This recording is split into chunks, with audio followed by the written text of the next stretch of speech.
그리스도인의 절제라는 제목으로 함께 은혜 나누는 수요일 저녁 되기를 소망합니다. 오늘 말씀을 함께 읽으셔서 아시겠지만요, 오늘 말씀은 한 명의 변화된 사람이 쓴 말씀입니다. 베드로 전후서를 썼던 딱 편지에서 이름이 나오죠. 누군지 다 아시겠습니다. 바로 그 이름은 그 유명한 시몬 베드로입니다. 그의 변화는 어찌 보면 혈기가 넘쳐서 주님 앞에서 뭐든지 할 수 있었던 것 같은 싸움꾼과 같았던 그의 모습이 아니라 정말로 그 반대의 모습을 오늘 말씀을 통해서 가르쳐주고 계십니다. 베드로는 싸움꾼에서 예수 그리스도의 종으로서 완전히 사람이 바뀌게 되어집니다. 베드로의 삶을 살펴보면요, 그 변화는 너무나 극적이어서 그의 편지를 읽는 독자들에게 그리스도인의 신앙은 결코 변화가 없거나 고정되지 말아야 함을 자신의 모습을 통해서 가르쳐주고 있음을 저희들이 살펴볼 수 있겠습니다. 그리고 그것을 또 알리기 위해서 오늘 베드로 전후서를 편지를 써서 많은 이들에게 이것을 읽히게 하고 또 우리가 주님 안에서 어떻게 변화돼야 되는지, 예수님을 따르는 신앙이 무엇인지 저희들이 권면해 주고 계십니다. 우리가 항상 주 안에서 성장해야 되어주고요, 항상 그 은혜로 말미암아 살아가야 되는 삶이 무엇인지 오늘 베드로는 이야기합니다. 특별히 오늘 읽으셨던 베드로 후서는요, 이런 변화의 특성을 보여주는 것으로 말씀을 시작하고 있습니다. 이 변화를 우리 스스로 우리 자신의 능력만을 추구하는 것이 아니라 우리가 모두 함께 공동체가 나아가는 것에 대해서 그 사실을 일깨워 주고 계십니다. 그래서 그 변화의 방향은 단순히 없는 것에서 무엇을 끌어내는 것이 아니라 하나님의 말씀이 변하지 않는다는 그 사실에 힘입어서 거기에 뿌리를 두고 그 말씀을 의지하여서 믿는 자들이 어떻게 나아가야 되는지 오늘 말씀해 주시고 계십니다.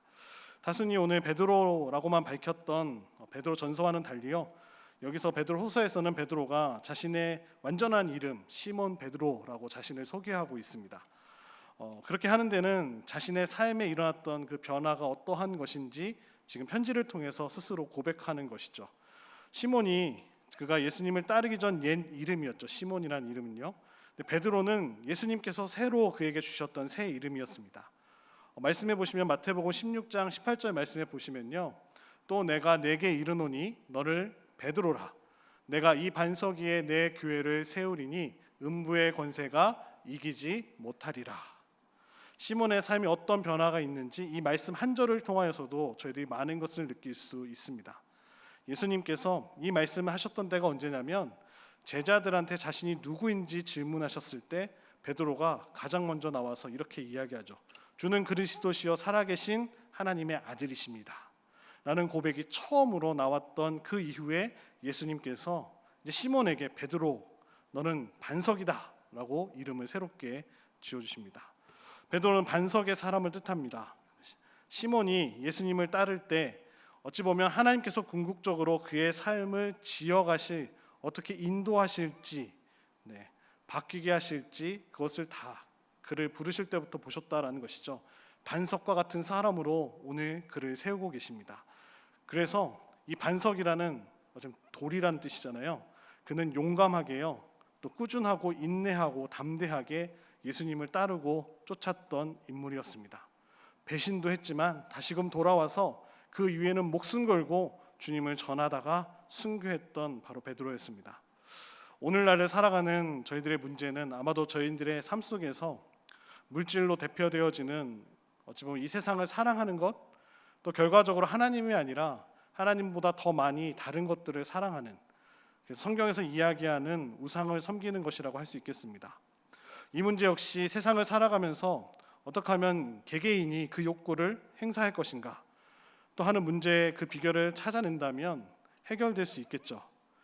개인의 욕구와 관련되어 있기에 이 문제를 해결하는 단어는 어찌 보면 개인의 욕망을 제한한다면 하나님을 더 잘 따르지 않을까 이렇게 생각할 수 있겠지만 그렇지 않다는 거죠. 하나님께서 어떻게 인도하실지 말씀하고 계신다는 겁니다.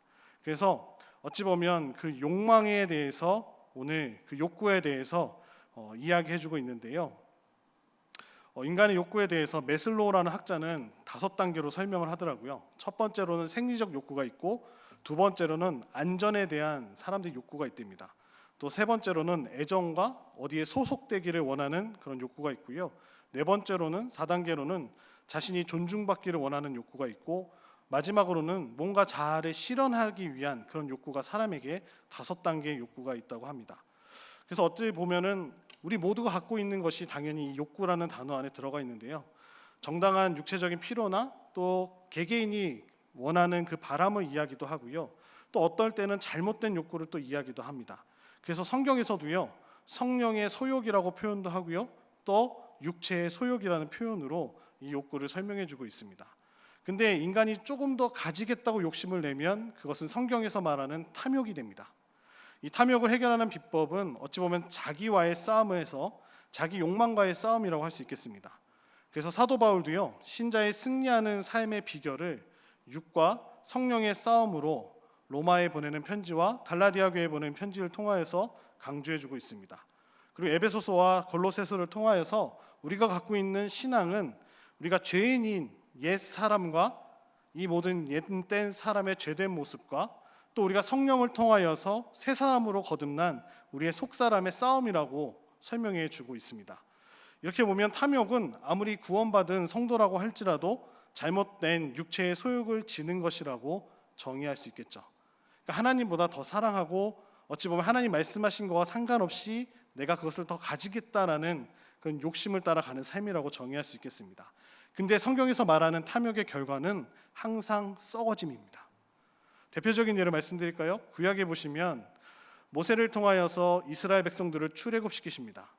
광야에 일주일 만에 갈 수 있는 거리를 그들이 불순종하여서 40년이라는 시간 동안 계속 돌게 하십니다. 그때 백성들이 배고프다고 절규하고 원망했을 때 주셨던 것이 만나였습니다. 근데 만나의 특징을 잘 보시면요, 그날 먹을 양만 주십니다. 욕심을 내서요, 더 많이, 만나가 땅에 아침에 일어나면 떨어지거든요. 그래서 자기가 먹을 수 있는 양과 더 많은 양을, 내일은 안 떨어지겠지? 그래서 많이 모아놓으면 어김없이 그 다음날 다 썩어버립니다. 딱 그날 먹을 일용할 양식만 주시고 백성들을 이끄셨던 모습을 저희 구약에서 살펴볼 수 있죠. 탐욕이라는 그런 것이죠. 나에게 주어지고 나에게 딱 주어진 만큼을 넘어서서 더 가지려는 욕심들. 그것은 결과는 만나의 결과와 같이 썩어진다는 것이죠. 참된 복음을 받은 사람들은 율법에서 참 자유를 얻게 됩니다. 그리고 약속하신 그 열매를 누리며 살아야 하는데요. 오늘 좀 육체의 결과에 대해서, 육체의 열매라고 말하지 않고 그 결과에 대해서 그 4가지로 성경에서는 소개하고 있는데요. 갈라디아 말씀을 중심으로 한번 살펴보도록 하겠습니다. 첫 번째로는 성적인 죄에 대해서 갈라디아서 5장에서 이야기합니다. 음행과 더러운 것과 호색에 대해서 이야기하고 있습니다. 두 번째로 보시면 종교적인 죄를 이야기하십니다. 우상 숭배와 술수를 이야기하시고요. 세 번째로는 인간관계 또는 사회적인 죄에 대해서 이야기합니다. 원수 맺는 것과 분쟁하는 것과 시기와 분냄과 서로 팔을 나누는 분당하는 당짓기, 그 다음에 서로 연합하지 못하고 분리하는 것, 그 다음에 이단, 그 다음에 누굴 투기하는, 그 네 번째로는 술입니다. 술과 관련된 술 취함과 술로 인한 그 술 취함으로 말미암은 방탕에 대해서 갈라디아에서는 그것이 죄라고 이야기하고 있습니다. 바울도 인간 세상에서 흔히 찾아볼 수 있는 죄들을 제시해주고 있죠. 화면에 보셨던 대로 4가지의 큰 카테고리 안에서 우리가 짓는 죄들이 다 포함되어 있는데요. 근데 이 모든 죄를 하나님의 나라랑 연결시켜주고 있습니다.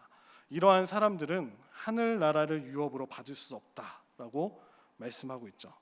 그래서 사도 바울은 갈라디아서 로마서를 통하여서 육체가 아닌 성령으로 행할 것을 말씀해 주시면서 성령의 9가지 열매, 그 덕목을 강조해 주고 계신 것이죠. 그래서 성령의 9가지 열매가 육체와 함께 그 정과 욕심을 십자가에 못 박은 사람들에게 나타난다는 것을 강조해 주십니다. 갈라디아서 5장 24절에 보시면 그리스도 예수의 사람들은 육체와 함께 그 정욕과 탐심을 십자가에 못 박았느니라 라고 고백하고 있는 것입니다.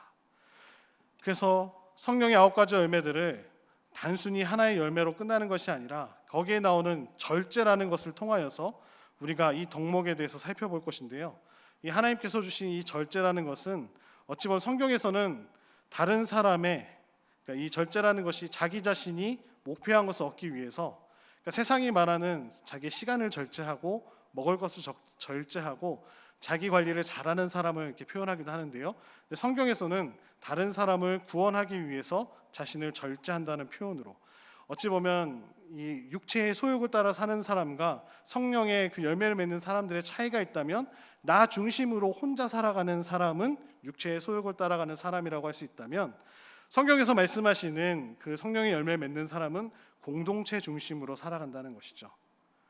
나 자신을 생각하기보다 우리 교회 공동체를 먼저 생각하고 우리가 나아갈 방향이 무엇인지 이타적인 마음을 주신 그 마음의 뜻대로 쫓아간다는 것이죠. 절제할 수 있는 성품은 바로 성경에서도 계속 이야기한 리더가 될 수 있는, 감독이 될 수 있는 자격 요건으로도 들어가게 됩니다.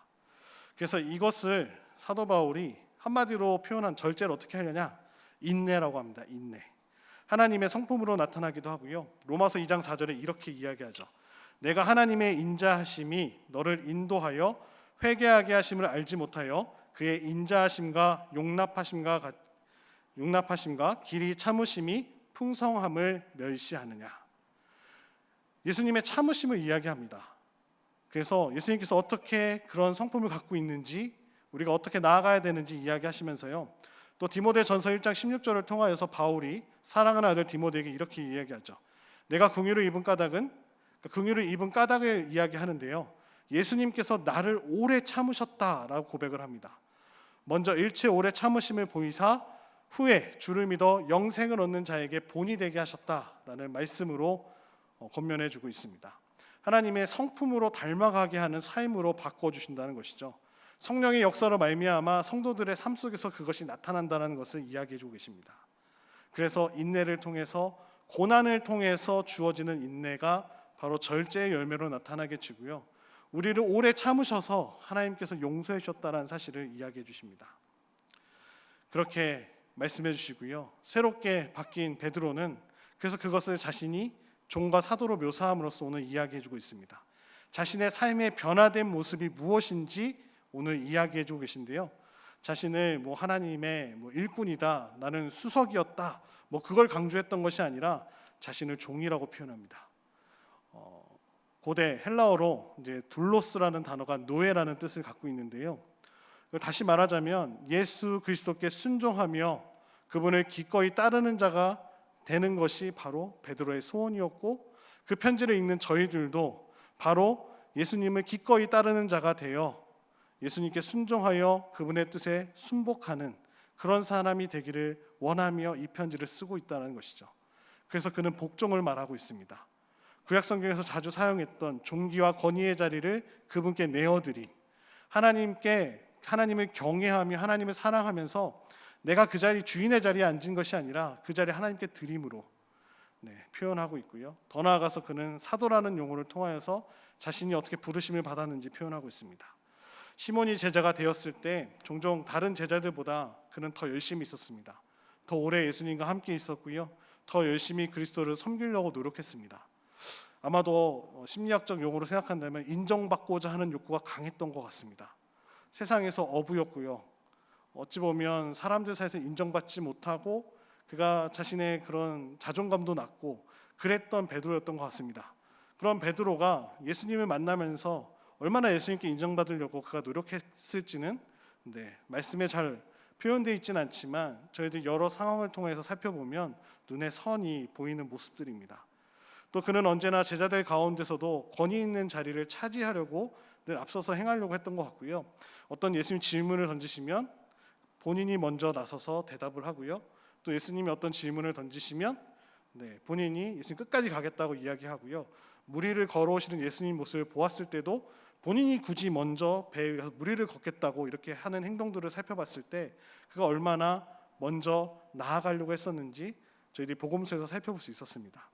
그랬던 그가 예수님이 이제 십자가에 죽으시고 부활하시고 승천하신 이후에 그의 삶을 살펴보면요, 베드로는 이제 그와 같은 모습이 전혀 없습니다. 겸손한 종으로서, 권위 있는 사도로서, 인품 있는 사도로서 그리스도의 사랑을 오늘 이야기하고 있습니다. 오늘 이 편지를 읽는 저희들에게 인사할 때 베드로는 자신의 위치를 먼저 말하고 있지는 않습니다.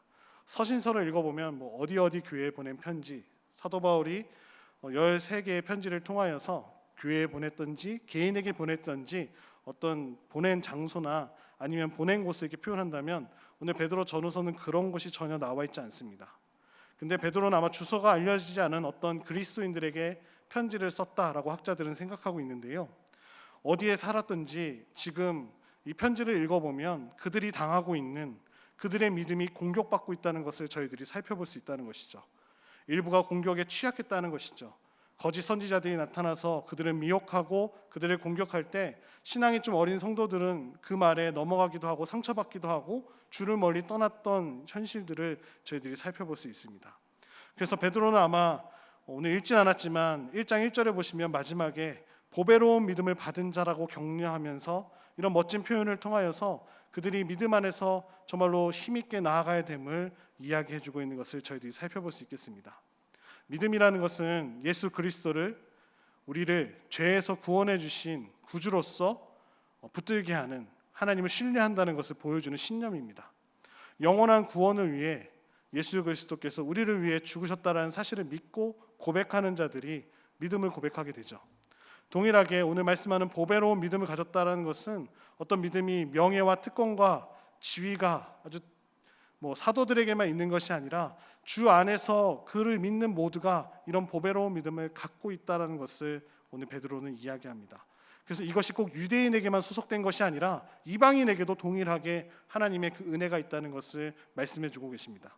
그리스도인들은 하나님의 나라에서는 누구나 동등하게 높고 낮음이 없이요 똑같은 하늘나라 시민의 권리를 부여받았다는 것을 이야기해 주고 있습니다.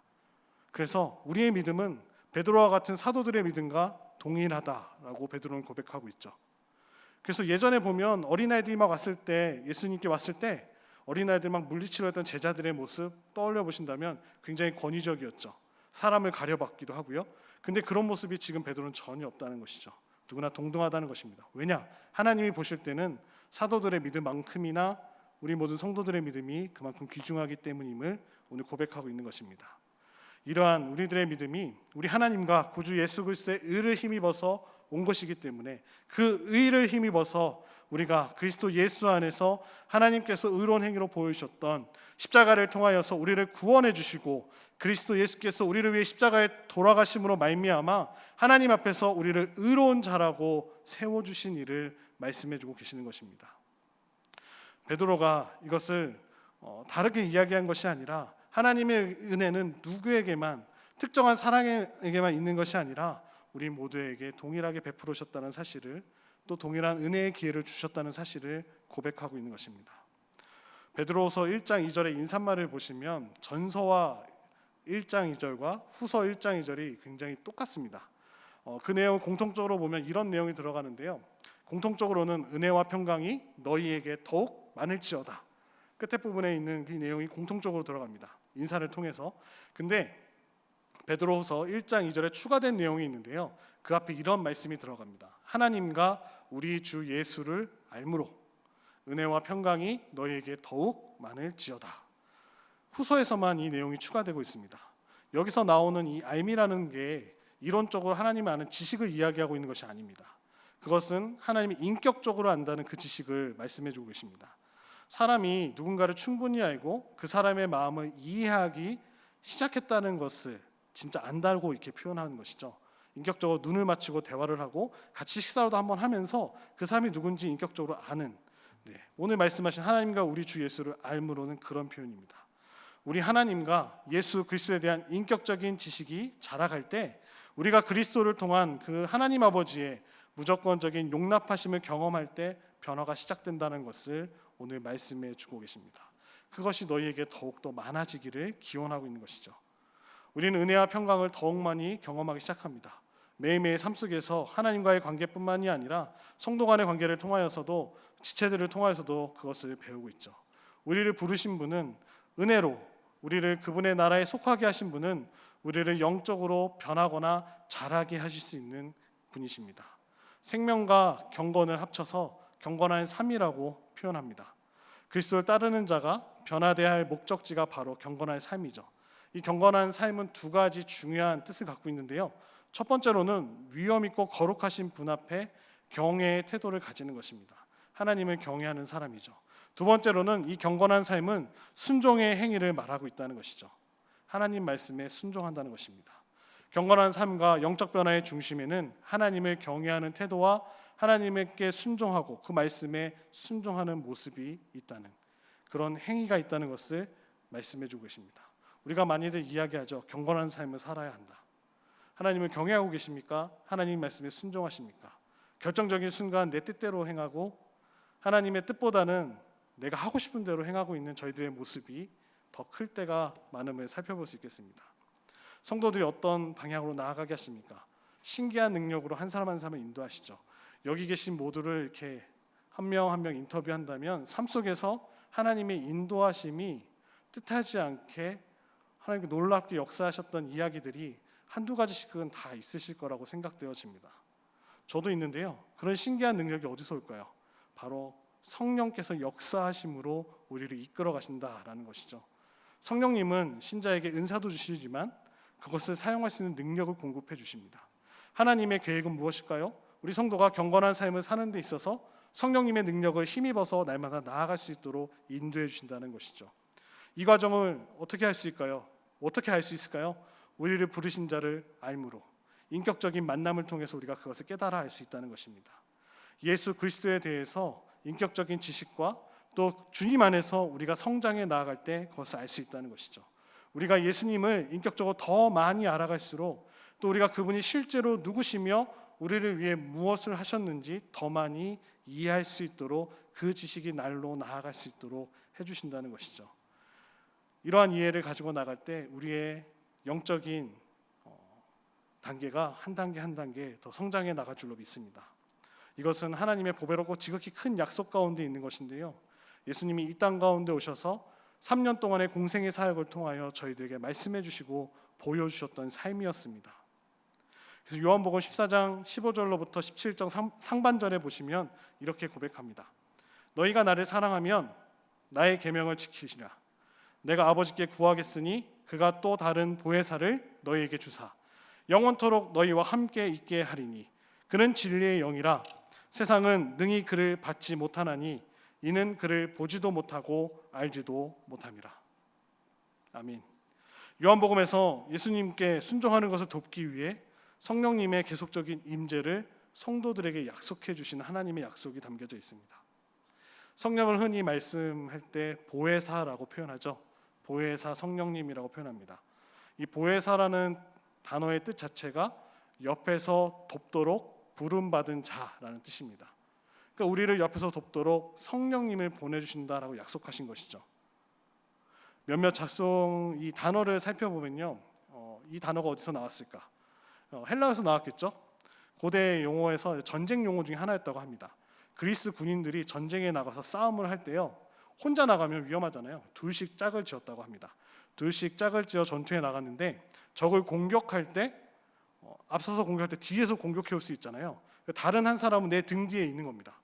그래서 앞뒤로 서로 보호해 주면서 이렇게 경계를 하면서 전투를 했다고 합니다. 등을 맞대고 싸우는 거죠. 전쟁을 할 때 등을 맞대고 싸우면서 서로 방비가 허술한 곳을 보완해 주면서 나아갔다는 것을 보혜사라는 단어를 썼다고 합니다. 군인의 그 싸움의 파트너를 파라클레테라는 용어로 썼다고 하는데요. 우리나라 말 돕는 자, 함께 돕는 자가 내 등 뒤에 같이 싸우고 있다는 거죠. 네, 전우라고 표현할 수 있죠. 군대용어로 전우가 있었다는 것이죠. 하나님께서 우리를 싸움터에 혼자 보내시지 않는다는 것이죠. 무장하지도 않은 채 보내시지도 않는다는 것이죠. 예수님은 우리의 삶 가운데 성령님의 임재를 약속하셨습니다. 왜냐? 이 약속이 확실한 것은 예수님의 성품에서 살펴볼 수 있죠.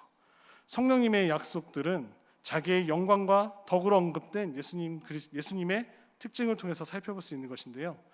그러니까 보혜사 성령을 통해 돕는 자를 우리에게 더하여 주셔서 이 어려운 한 걸음 한 걸음 나아간 세상 속에서 이길 힘을 주셨다라는 것을 말씀해 주고 계십니다. 그래서 한마디로 이야기한다면 신자들의 삶에서 성령님의 사역과 관련하여 주신 예수님의 약속을 믿을 수 있는데, 이것은 예수님의 성품이 견실하시고 항상 우리에게 한결같기 때문에 예수님이 약속하신 대로 우리가 그것을 받을 수 있다라고 이야기해 주고 있는 것이죠. 신자들의 삶 속에서, 우리의 삶 속에서 성령의 사역의 결과로서 정욕으로 인하여 세상에서 썩어질 것을 피하여서 하나님께로 나아가게 한다는 것이죠. 우리에게 선한 양심을 주셔서 우리가 무엇이 옳고 그른지 판단하게 하시고요. 우리가 어느 길로 가야 되는지 마음에 찔림을 주시잖아요. 잘못된 길로 가려고 하면 내 마음이 신호를 보내죠. 찔림을 주십니다. 성령이 나와 함께 하신다는 거죠. 성령님께서 내 안에 내주하여 계신다라고 약속하지 않습니까? 성령님께 나와 동행하심으로 한 걸음 한 걸음 나아가게 하신다는 것이죠. 그것에 민감하지 않을 때 내 뜻대로 걸어가게 된다는 것이죠. 단순히 죄악된 이 세상의 문화를, 이 세상의 영향력을 피해서 사는 것이 아니라 하나님의 성품에 참여한다는 것은 단순히 성령님의 능력을 통하여 우리가 변화되기 시작하는 것에부터 시작하여서요, 결국에는 우리의 삶에서도 하나님의 많은 성품들이 보여진다는 것이죠. 세상이 말하는 성공의 기준을 점점점 작게 만드는 것입니다. 세상이 말하고 있는 당연하다고 여겨지는 것들을, 악한 정욕들을 세상 사람들은 이렇게 해서 참 지혜롭게 보이고 이렇게 해서 정말로 잘된 것처럼 보이는 그런 부패하고 잘못된 죄악된 모습들이 우리 안에 들어왔을 때는 그것이 아무런 힘을 발휘하지 못하고 작아진다는 것이죠. 하나님의 성품에 참여한다는 것은 오늘 말씀에 읽은 대로요, 우리에게 힘쓸 것을 더하여 주신다라고 표현하고 있습니다. 변화되는 과정을 통하여서 하나님의 능력이 우리의 삶 가운데 함께 하시고 선물로 주어진다고 이야기합니다. 성령님의 인도하심이 더욱더 나타남을 저희들이 살펴볼 수 있는 것은 우리가 성장하고 우리가 변화되기를 결단하고 우리의 소망과 소원이 하나님께 초점을 맞춰 나아간다는 것을 보여주고 계신다는 것이죠. 경건의 특징들, 또 구원받은 사람들에 의해서 얻어질 수 있는 것이 오늘 읽으셨던 본문에 나오고 있습니다. 그 말씀이 오늘 정리해 보면 덕이 먼저 나오죠. 덕은 도덕적인 탁월성을 말씀해 주고 계십니다. 또 지식은 실제적인 지식 또는 생활에서 실천할 수 있는 지식을 말해 주고 계시고요. 참된 것과 참되지 않은 것을 구분시켜 주는 것을 더해 주시고요. 옳고 그른 것을 구별할 수 있고요. 격려가 되는 것과 상처를 주는 것을 구별할 수 있게 해줍니다. 절제는요, 자신의 욕구와 갈망을 통제할 수 있는 내 안에 힘을 길러주고요.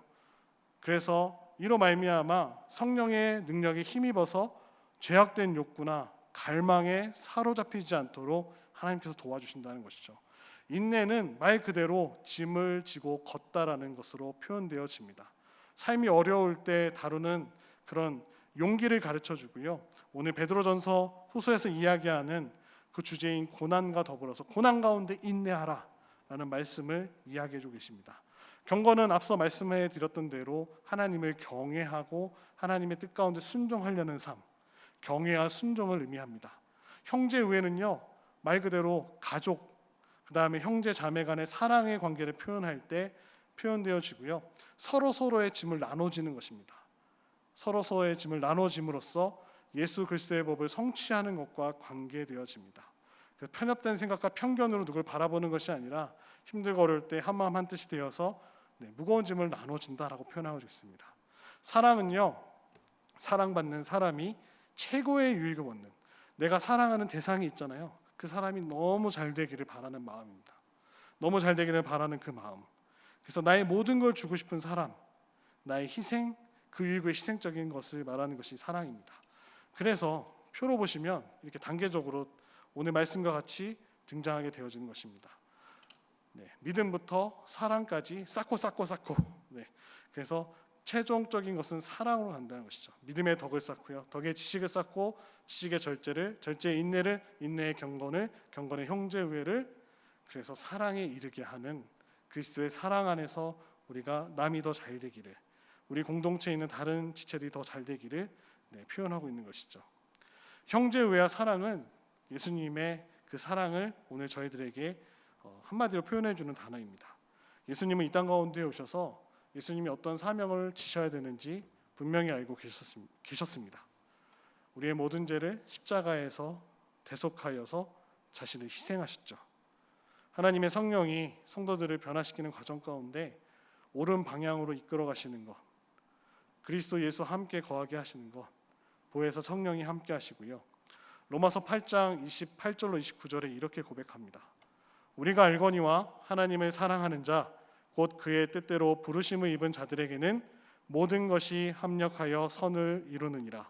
하나님이 미리 하신 자들을 또한 그 아들의 형상을 본받게 하기 위하여 미리 정하셨으니 이는 그로 많은 형제 중에서 맏아들이 되게 하려 하심이니라. 하나님에 대한 경외와 지속적인 순종, 경건의 삶이라고 말씀드렸죠. 그런 삶이 어려운 우리의 삶이 되었을 때 주변에 정말로 믿지 않는 사람들과 그런 상황들로 포위되어서 너무나 힘들고 지쳐 있을 때 그럼에도 성령님의 도우시는 능력과 그것을 쫓아가려는 나의 결단을 통하여서 끊임없이 주님은 형제 우애와 사랑을 보여주는 삶으로 우리를 자라가게 하신다는 것이죠. 이 변화가 한순간에 일어나지 않죠. 사람이 완성됐다는 것, 이제 끝났다, 죽을 때가 됐을 때는 이제 끝났다라고 표현하겠지만요, 그런 것을 이야기하는 것이 아니죠. 오늘 말씀에도 보니까 이런 것이 너에게 있어 흡족한즉 이란 표현을 말씀하고 계십니다. 변화가 계속해서 진행되어진다는 거죠. 끝나지 않습니다. 이 흡족한즉이라는 것은 헬라어 단어로 표현해 보니까 현재 분사입니다. 왜 이렇게 어려운 그런 말씀을 드리는 것이 아니라 이 시제라는 것이 있는데요. 이 현재 흡족한즉이라는 이 단어의 시제가 영적 성장이 끊임없이 지속된다, 진행되어짐이 멈춤 없이요 계속 진행된다는 것을 보여주고 있습니다. 영적으로 우리가 효과적인지 생산적인지 그런 것이 중요한 것이 아니라 우리의 삶의 존재가 경건한 삶을 통하여서 하나님을 경외하고 하나님 말씀에 순종함으로 말미암아 한 걸음 한 걸음 진보한다는 것이죠. 반대로 이런 반대적인 특성을 갖고 살아간다면요, 한마디로 이야기하면 오늘 말씀에 있는 대로 맹인입니다. 앞을 보지 못해서요 좌우를 구별하지 못하고 어디로 가는지도 모르는 삶을 살아간다는 것이죠. 과거의 죄나 현재의 불순종이나 미래에 당할 그 심판을 바라보지 못하고 결국 죽음을 향하여 달려가는 모습이라는 것이죠. 오늘 말씀해 보니까요, 우리의 부르심과 택하심을 굳건하게라는 표현이 10절과 11절에 나옵니다. 도전과 격려로 오늘 베드로후서 1장 10절과 11절에 이렇게 권면하고 있는데요, 우리 삶 속의 변화가 쉽진 않습니다. 내가 결단한다고 바로 그것이 이어지진 않죠. 그런데 우리의 부르심과 택하심을 굳게 하신 하나님의 은혜를 바라본다면 우리의 삶을 되돌아봤을 때 긍정적인 변화를 전혀 보이지 않고 우리에게 아무런 문제도 없이 하나님을 찾지도 않는데도 삶이 잘 풀리고 하나님을 구하지 않는데도 내 인생이 큰 문제가 없어서 이렇게 살아가고 있다면 우리가 정말로 예수님을 믿는 사람인지 살펴보아야 된다는 것이죠. 예수님께로 날마다 나아가는 것은 우리가 행진해서 가는 것입니다. 한 걸음 한 걸음, 그 행진은 바로 하늘로 가는 것입니다. 하나님 나라를 향한 한 걸음 한 걸음이 되는 것입니다. 낙오할 수도 있죠. 지쳐서 쓰러질 때도 있습니다. 그때 주님의 말씀대로 보혜사 성령께서 우리의 돕는 자가 되어서 우리를 격려해 주시고 그 길을 계속해서 뒤처지지 않고 영원한 하나님의 나라로 나아갈 수 있도록 인도해 주신다는 것입니다. 하나님은요, 우리에 대한 그 아버지의 마음을 바꾸시지 않으십니다. 우리를 향한 그 계획을 변개시키지 않으십니다. 바꾸시지 않고 그 계획대로 우리를 이끌어 가십니다.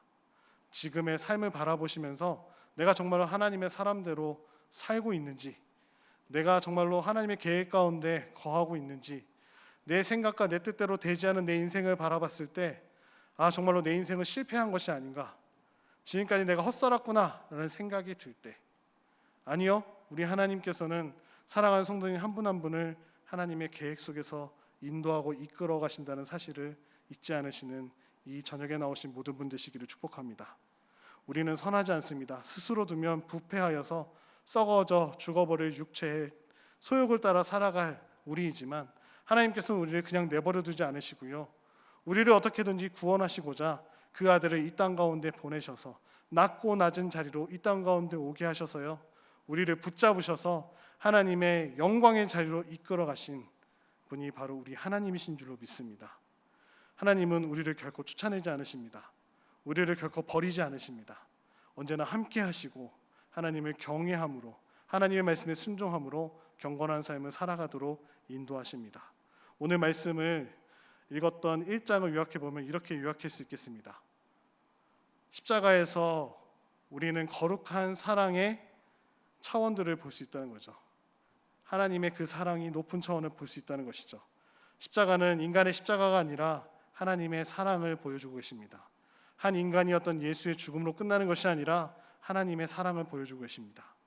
세상의 벽 뒤에 하나님께서는 팔을 벌리고 서 계시면서요, 거기로 이끌리는 모든 사람을 하나님의 품 안으로 이끌어 주시고 안아 주신다라는 사실입니다. 예수님의 십자가는 하나님의 사랑과 은혜의 증거이기 때문입니다.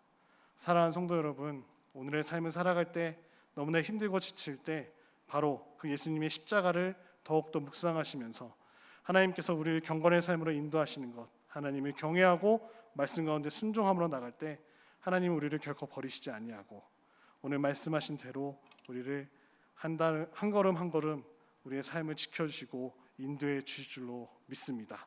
날마다 예배를 통하여서 그러한 삶을 누리시는 우리 모든 성도님들 되시기를 축복합니다.